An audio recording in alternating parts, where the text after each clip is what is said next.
Hello all.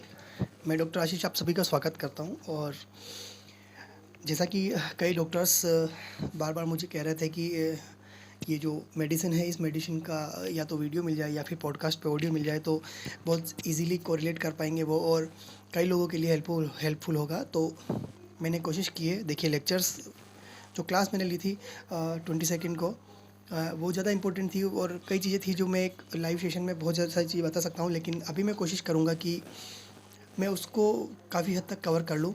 जो मैंने अभी लास्ट जो सेशन लिया था अगस्त में, वो उसको अपन कंप्लीट कर लें। तो हेलो फ्रेंड्स, मैं आपका सभी का वेलकम करता हूँ मेरे चैनल पे। और let's start. What is opium? What is a basic version of opium? देखो, opium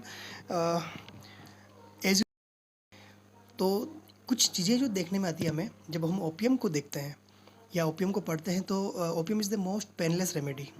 normally opium is very frequently consumed by labour class. उस दर्द से जो दिन भर वो काम करते हैं, उस थकान से ओवरकम करने के लिए, उस दर्द को कम करने के लिए, और कई सारे पेन किलर्स में ओपियम एज ए मॉर्फिन, जो ओपियम का कंटेंट है उसको यूज़ किया जाता है पेन को रिलीव करने के लिए, टेम्प्रेरी उस पेन को कम करने के लिए। पर एज ए होम्योपैथिक हम इस मेडिसिन की ओपियम की बात करें तो there are lots of things जो दैट इज़ अनएक्सप्लोर्ड, और क्लिनिकली बहुत इम्पोर्टेंस रखता है ओपियम, क्योंकि इसके बहुत अच्छे शार्प मेंटल्स हैं जो बहुत कॉमनली हमें देखने को भी मिलता है हमारी डे टू डे प्रैक्टिस में।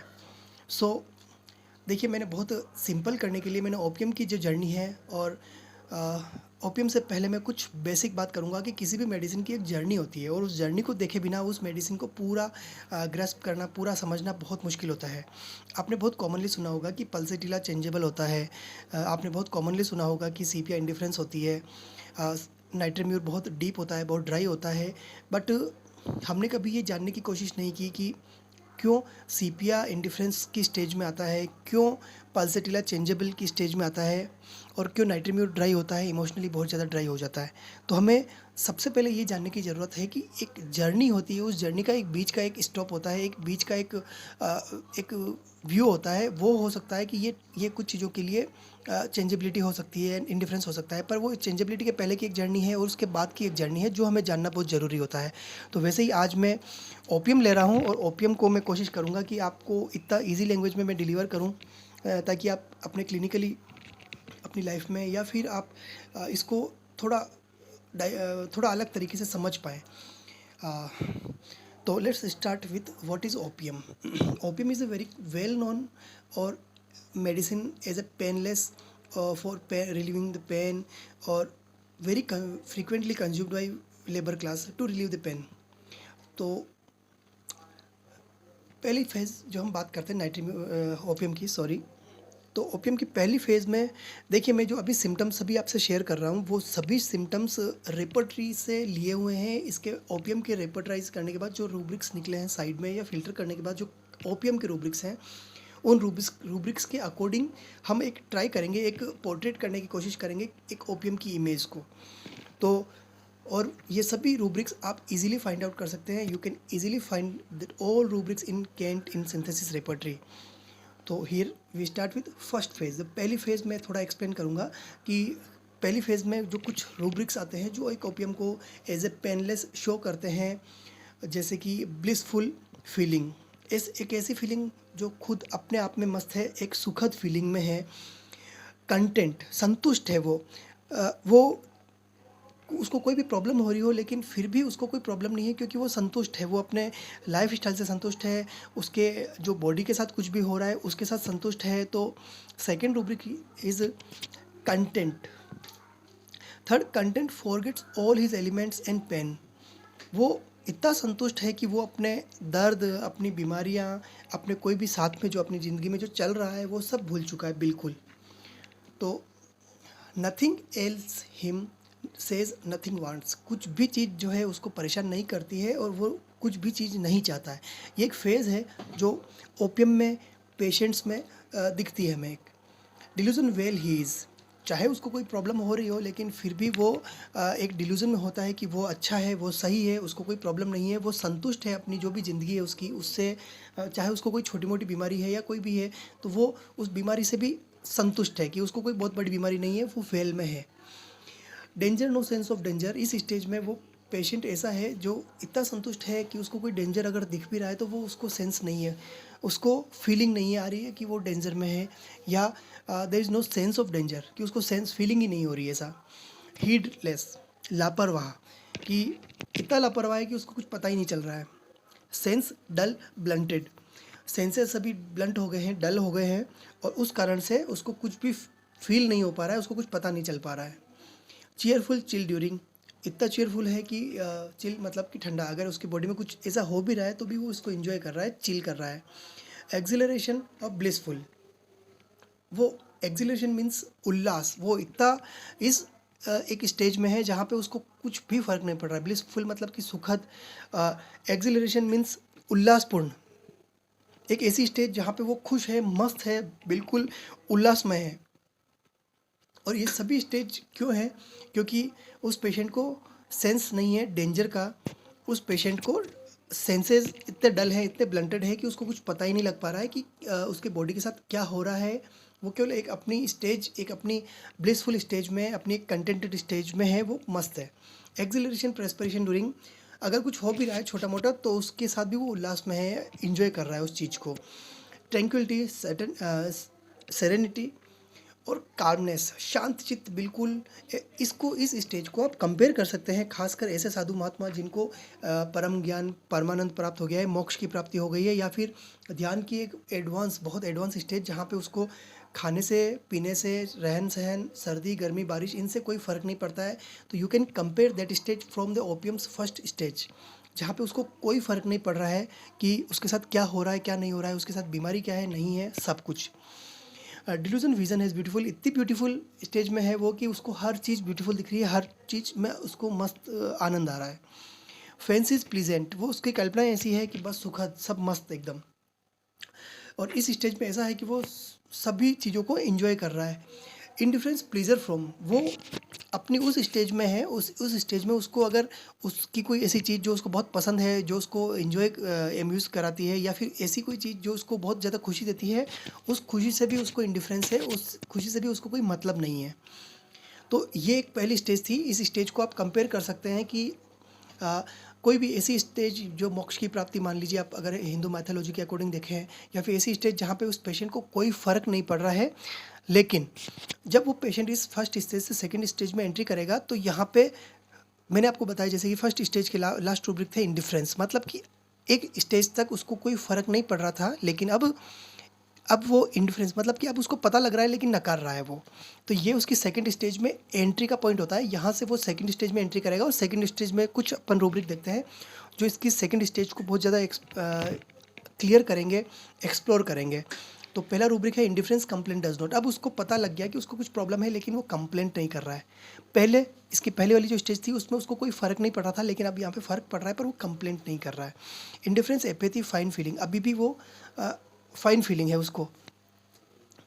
Fear extravagance, that is the rubric which explain the whole second stage, क्योंकि यहाँ से उसको स्टार्ट होता है, उसके दिमाग में एक फियर स्टार्ट होता है कि अब बीमारी बढ़ जाएगी तो क्या होगा। फियर एक्सट्रावेगेंस, अब बढ़ जाएगा तो क्या होगा। अब ये बढ़ना किसी भी प्रोस्पेक्ट में हो सकता है, टाइम के साथ हो सकता है, मनी के साथ हो सकता है, डिजीज़ के साथ हो सकता है। जैसा फियर एप्रीहेंशन, अब वो एप्रीहेंड कर रहा है कि अब बीमारी आगे और कुछ हो सकता है, या आगे कुछ ऐसे सर्कमस्टेंसेस, ऐसे कुछ परिस्थितियाँ, ऐसे कुछ सिचुएशंस है, उसको पहले से ही एप्रीहेंड कर रहा है और उसको लेके उसके दिमाग में और डर आ रहा है। थ्योराइजिंग, इस स्टेज में वो पेशेंट थ्योराइजिंग कर सकता है, उसकी बॉडी में कोई भी प्रॉब्लम होती है तो उसको वो कहीं ना कहीं रिलेट करने की, थ्योरी करने की कोशिश कर रहा है। जैसे कि fear, retention of urine from fear, कि उसको डर है कि उसके डर के कारण उसका यूरिन रिटेंशन हो गया, यूरिन बंद हो गया। ये यहाँ पे एग्जाम्पल, रिटेंशन ऑफ यूरिन का मतलब वाकई में रिटेंशन ऑफ यूरिन नहीं है। जब इसको मेटामॉर्फिक मीनिंग आप क्लियर करेंगे तो आपको पता लगेगा कि this is just an example, this is just इतना छोटा जो एलिमेंट है उससे भी उसको थ्योराइज, वो रिलेट कर रहा है कहीं ना कहीं अपने फियर से। फियर एमनेरिया फ्रॉम फियर, अगर किसी लेडीज़ का अगर पीरियड्स भी बंद हो जाता है तो वो उसको भी उससे रिलेट करें। इट मीन्स आप इसको दोनों को, जो टर्म यहाँ पे दे रखी है उससे रिलेट ना करें, आप उसको रिलेट करें छोटी बातें बिल्कुल। Retention of unit is not बहुत बहुत बड़ी बात नहीं है, एमनेरिया बहुत बड़ी बात नहीं है, लेकिन पेशेंट इतना एंग्जियस इस फियर में आ गया कि वो अब इनको भी रिलेट कर रहा है अपने फियर से। अलर्ट, अब यहाँ पे इस स्टेज में, पहली स्टेज थी जब कंटेंट था, जब उसको कोई फ़र्क नहीं पड़ रहा था, फर्स्ट स्टेज के लेटर ऑन उसको इंडिफरेंस, अब उसको पता लग रहा है लेकिन वो इंडिफरेंस की स्टेज में है कि अभी नकार रहा है, उसको मन मार रहा है। लेकिन सेकंड स्टेज में अब देखिए इंडिफरेंस, कंप्लेंट नहीं की, अभी उसको फाइन फीलिंग से है इंडिफरेंस, पर जैसे जैसे जैसे वो फियर हावी हो रहा है, अब वो थ्योराइजिंग करने लगा, अब वो अपने बॉडी में जो सिम्टम आ रहे हैं उनको रिलेट करने लगा, और यहाँ से स्टार्ट होता है सेकेंड जर्नी का पॉइंट कि अब वो अलर्ट हो गया है। तो here the second rubric that is alert, quick to act, over active, jumping out of bed, कि अभी तक वो बेड में था, सो रहा था, अब वो जंपिंग आउट ऑफ बेड, अब बेड से उठ चुका है, अब वो अलर्ट हो गया है, अब वो काम करने के लिए रेडी हो गया है, अब वो एक्टिव मोड पे नहीं, अब ओवर एक्टिव मोड पे हो गया है। पहले फर्स्ट स्टेज में, फर्स्ट फेज में वो एक्टिव भी नहीं था, अब वो ओवर एक्टिव हो गया है, अब वो ओवर एक्टिवली रिएक्ट कर रहा है, वो बेड से उठ गया है। प्लान मेक्स मेनी जाइगेंटिक, मतलब कि इतने बड़े बड़े प्लान कि मुझे दिल्ली ले जाओ, मुझे एम्स में ले जाओ, मैं एम्स में जा रहा हूँ, और मुझे किसी बड़े हॉस्पिटल में दिखाना है, मतलब इतना बड़ा बड़ा प्लान कर रहा है। जो आदमी पहले किसी डॉक्टर के पास जाने से भी कतरा रहा था या उसको फ़र्क नहीं पड़ रहा था, अब वो इतने बड़े बड़े प्लान कर रहा है, अब वो इतनी इतनी बड़ी बड़ी प्लानिंग कर रहा है। जेनरस टू मच, अब वो पैसा खर्च करने के लिए तैयार है, अब वो खूब पैसा देने के लिए तैयार है वो जेनरस, वो बहुत खूब बड़ा दयालु भी शो कर रहा है। थॉट्स, क्योंकि उसके दिमाग में एक डर बना हुआ है, thoughts persistent, thoughtful all night, अब रात भर उसके दिमाग में बातें चल रही है। और वो क्यों चल रही है कि बीमारी बढ़ जाएगी तो क्या होगा। अब एलिमेंट फ्रॉम एम्बरासमेंट, अब ये प्रॉब्लम ऐसी उस स्टेज पे आ गई जहाँ पे उसको शर्मिंदगी महसूस हो रही है उस प्रॉब्लम के कारण। अब एक ऐसी प्रॉब्लम आ गई जहाँ पे उसको एम्बरासमेंट फील हो रहा है, अपनी बॉडी में कोई भी प्रॉब्लम हो रहा है, एम्बरासमेंट, फिजिकल सिम्टम फ्रॉम एम्बरासमेंट।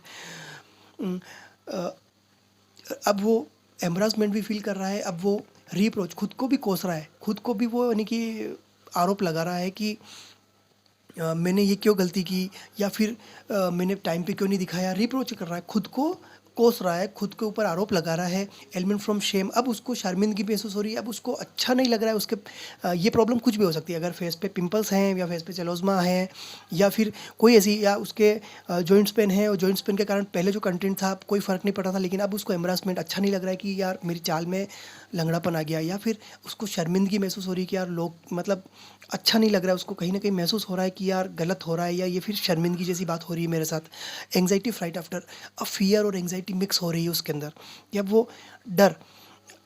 अब आप इसको ऐसे रिलेट कर सकते हैं कि ऐसा पेशेंट किसी दोस्त के पास गया और वो सोचा कि देखा उसने कि जब उसको जॉइंट पेन हुआ, और जॉइंट पेन के बाद उसको कुछ बहुत बड़ी बात हो गई, लाइक जॉइंट्स काटने पड़ गए, या फिर जॉइंट्स रिप्लेसमेंट हो गया, बहुत बड़ी बात हो गई।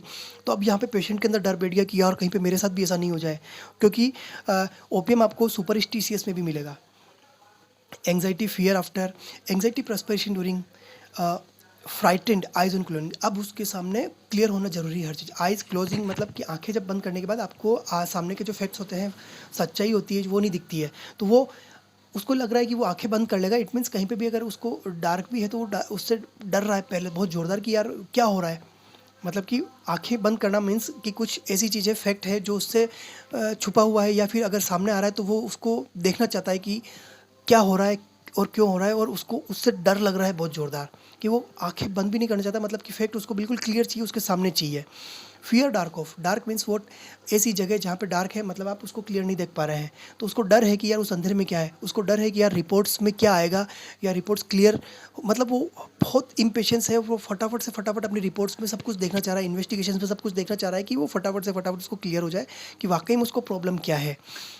रेस्टलेसनेस, बेड हीट फ्रॉम, इतना रेस्टलेस हो गया है, इतना एंग्जाइटी उसके दिमाग में आ गई है, इतना फियर उसके दिमाग में आ गया कि वो बेड की जो हीट है, this is just a common example कि हीट ऑफ बेड, वो बेड में जा रहा है, उससे जो गर्मी हो रही है थोड़ी बहुत, जो बेड की नेचुरल हीट होती है, उससे भी वो रेस्टलेस हो गया, वो उससे भी उसको डर लग रहा है, उससे भी वो बाहर निकल गया, जंप आउट ऑफ बेड हो गया। और कि तो ये पूरी स्टेज है जो वो एक डिफाइन करती है कहीं ना कहीं फियर एक्स्ट्रावेगेंस, उसके दिमाग में एक फियर एक्स्ट्रावेगेंस है, और उसी का ये एक्सप्लेनेशन है, उसी के थोड़े से कॉमन आगे लेटर ऑन क्या सिम्टम आ रहे हैं, थोड़े आगे और क्या सिम्टम आ रहे हैं, उसका सभी का एक्सप्लेनेशन है। तो और कुछ बात करें, fear, fright, previous fright because of, जो पुरानी कोई ऐसा डर था, उस डर के कारण वो अभी भी डर रहा है।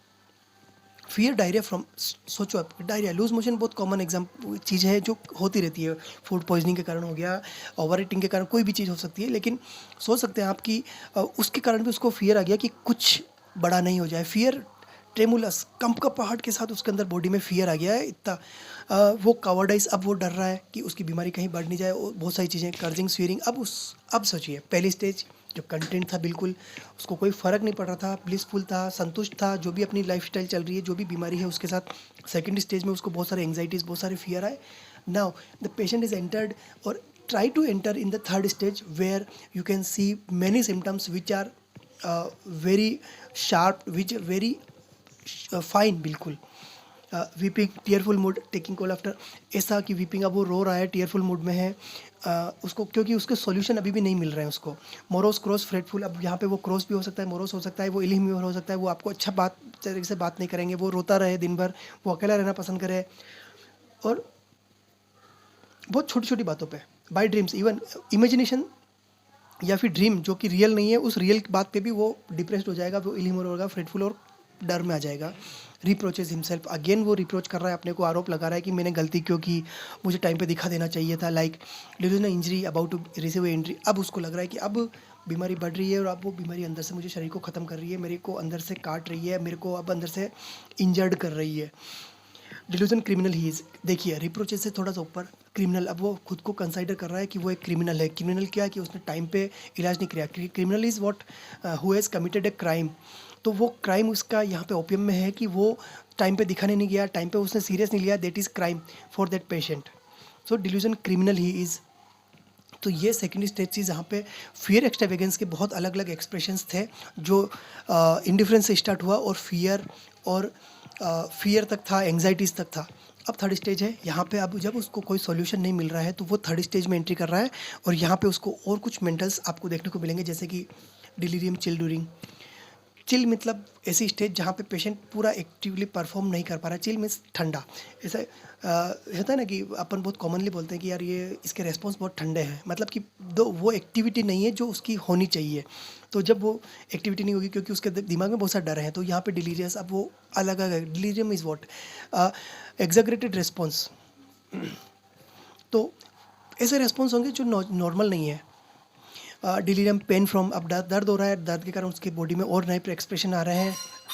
डिलीरियम एंग्शियस, अब एंग्जाइटीज़ बहुत सारी चल रही है और उस एंग्जाइटी के कारण बहुत सारे डिलीरियम उसके चल रहे हैं। आप अगर रेपर्टरी में खोलेंगे तो बहुत सारे डिलीरियम आपको ओपियम के दिखेंगे, जो मुझे लगता है मेरा ये प्रोस्पेक्ट है इसमें कि ये थर्ड स्टेज में नॉर्मली दिखेंगे, क्योंकि फर्स्ट स्टेज उसकी कंटेंट एक स्टेज होगी जहाँ पे वो कोई रेस्पॉन्ड नहीं करेगा, मस्त है वो अपने।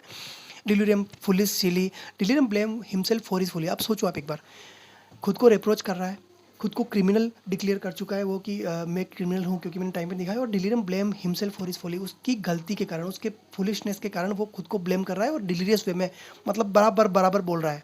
वन ऑफ माई पेशेंट, एक पेशेंट मैंने देखा था, that was cured by opium because of that rubric, delirium blame himself for his folly, कि मतलब वो उसकी केस टेकिंग के अंदर उसने कम से कम 50 बार मुझे यही बोला कि सर मेरी गलती हो गई, मैंने टाइम पे नहीं दिखाया सर, भी बहुत बड़ी गलती हो गई और मैं बेवकूफ़ हूँ सर, मैंने बहुत बड़ी बेवकूफ़ी कर दी। उस केस टेकिंग, लगभग आधे घंटे की जो केस टेकिंग थी, उस केस टेकिंग में लगभग उसने 50 बार ये रिपीट किया था, और that was the case was cured by opium. तो delirium, rolling on the floor, आप सोच सकते हैं डिलीरियम कितने टाइप के। सिंगिंग मोनोटोनस, एक ही चीज़ को बार बार गाया जा रहा है। सिंगिंग मीन्स वो उसको गा नहीं रहा है, मतलब वो बोल रहा है बार बार वही चीज़ रिपीट कर रहा है। मोनोटोनस मतलब कि एक ही चीज़ को। डिलीरियम आफ्टर कैचिंग कोल्ड, सोचो आप, छोटी छोटी बीमारियाँ भी उसको प्रॉब्लम कर रही है। और एक्सेंट्रिसिटी, ऑल नाइट, एक्सेंट्रिसिटी मतलब होता है सनक, पागलपन, तो वो सनक चढ़ी हुई है, वो पागलपन हो रखा है, वो रात भर वो सोच रहा है, थॉट परसिस्टेंट उसकी थी रात भर, वो सनक चढ़ी हुई कि मुझे दिखाओ, मुझे ये मैंने कि मुझे डॉक्टर के पास जाना है, एक सनक चढ़ी हुई है उसको अच्छे डॉक्टर के पास जाने की, उसको सोल्यूशन करने की। Groping as if in dark, groping means वो कि अंधेरे में जब आप होते हैं, आपको कुछ चीज़ नहीं दिख रही होती है, तो आप एज्यूम करते हैं कि यहाँ पे ये हो सकता है, मतलब हाथ से, पैरों से। तो वैसे ही वो पेशेंट भी एज्यूम कर रहा है कि यार मुझे किस डॉक्टर के पास जाना चाहिए, इस डॉक्टर के पास गया, उस डॉक्टर के पास गया, उस डॉक्टर के पास, वो ग्रोपिंग कर रहा है, वो कोशिश कर रहा है कि कोई डॉक्टर उसको समझ ले, उसको सही कर दे। Weeping, tearful mood, taking cold after, छोटी सी चीज़ लेने के बाद भी उसको टीयरफुल हो गया कि उसको डर है इतना कि वो हो जाएगा। Sadness, despondency, dejection, mental depression, gloomy, melancholy, ये सब रूब्रिक हैं जो आपको थर्ड स्टेज में एक ओपियम के अंदर दिखेंगे। तो ये ओपियम की फर्स्ट जर्नी, सेकंड जर्नी और थर्ड जो फेजेस थे, मैंने एक्सप्लेन करने की कोशिश की है। ये मेरा प्रोस्पेक्ट था कि मुझे लगा कि ये एक स्टेज, 3 स्टेजेस में ओपियम ऐसा हो सकता है। अब मैं थोड़ा एक ग्लेंस में आपको ओपियम के बारे में एक बेसिक आइडिया दूंगा, और जो हमने अभी तक पढ़ा है उसी को थोड़ा हम एक बार वापस से एक ही पीपीटी में रिपीट करेंगे इसको कि देखिए पहली स्टेज है content, blissful, heedless, indifference, non sensitive stage. जो पहली स्टेज ऐसी स्टेज जब वहाँ पे पेशेंट कंप्लीटली नॉन सेंसिटिव है, कोई फ़र्क नहीं पड़ रहा है, वो ब्लिसफुल स्टेज में है, कंटेंट स्टेज में है, मतलब कि पर इसके बाद थोड़ा सा इंडिफरेंस की स्टेज में आया जब वो थोड़ा बहुत नोटिस करने लगा है पर ना कर रहा है अभी। सेकंड स्टेज आई जब उसको फियर है, एंग्जाइटी है, प्रॉब्लम के कारण एम्बरेसमेंट, प्रॉब्लम के कारण शेम फीलिंग हो रही है, और दोनों के बीच का कनेक्टिंग लिंक बैठा फियर एक्स्ट्रावेगेंस की।